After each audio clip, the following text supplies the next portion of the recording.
Et chaque matin sur Europe 1, vous êtes les premiers à tout savoir sur la télé, même si vous ne l'avez pas regardé. Sans plus attendre, je vais donc vous donner en détail les audiences du débat télévisé de l'entre-deux-tours, diffusé à la fois sur TF1, sur France 2 et sur toutes les chaînes d'infos. Au total, 15 100 000 téléspectateurs branchés sur la 1 et sur la 2. Dans le détail, le débat était plus suivi sur TF1 que sur France 2, avec 8 100 000 téléspectateurs sur TF1, 32% de part d'audience, et 7 millions tout pile sur France 2, 27,8% d'audience. Il y a donc 1 million de téléspectateurs d'écart entre les chaînes. Pour rappel, le débat de 2012 entre François Hollande et Nicolas Sarkozy avait été suivi par 17,8 millions de téléspectateurs. Celui de 2007 entre Nicolas Sarkozy et Ségolène Royal a plus de 20 millions de téléspectateurs. On est donc un petit peu en baisse, mais il va falloir ajouter, c'est vrai, l'audience des chaînes d'info, BFM TV, CNews et iTélé qui retransmettaient également le débat.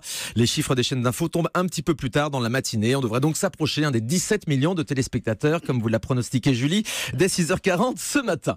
15 millions de téléspectateurs donc sur la 1 et la 2. Forcément, il n'y a plus beaucoup de monde sur les autres chaînes. France 3 tombe à 4,3% de part d'audience hier soir avec la rediffusion de Faut pas rêver, 1 200 000 téléspectateurs. Et M6 dans les mêmes eaux à 4,7% d'audience et 1,3 million pour Recherche, appartement ou maison.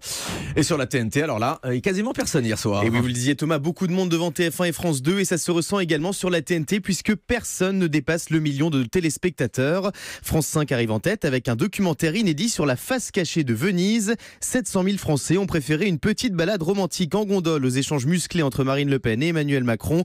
2% du public pour France 5. Ah oui, ça changeait. Et puis tiens, pour les audiences du match de foot entre la Juve et l'AS Monaco, c'était un événement aussi hier. C'était diffusé pendant le débat sur beIN Sport. Là, il faudra attendre 11h également pour avoir les audiences qui tombent un petit peu plus tard. On passe aux Access Prime Time, Guillaume. Et oui, en parlant de foot, je peux également vous donner les audiences de Lyon-Ajax Amsterdam. 1 300 000 supporters ont assisté à la demi-finale de Ligue Europa et à la défaite de Lyon 4-1 hier soir. Pendant ce temps-là, les talk-shows sont sur W9. C'était sur W9 absolument. Les 3 talk-shows sont dans un mouchoir de poche. Quotidien est toujours leader sur TMC avec 1 395 000 téléspectateurs. Touche pas à mon poste est juste derrière à 1 370 000. Enfin sur France 5, 1 300 000 Français se sont invités à la table d'Anne-Sophie Lapix dans C'est à vous. Merci beaucoup Guillaume. À tout à l'heure. À tout à l'heure. 9h.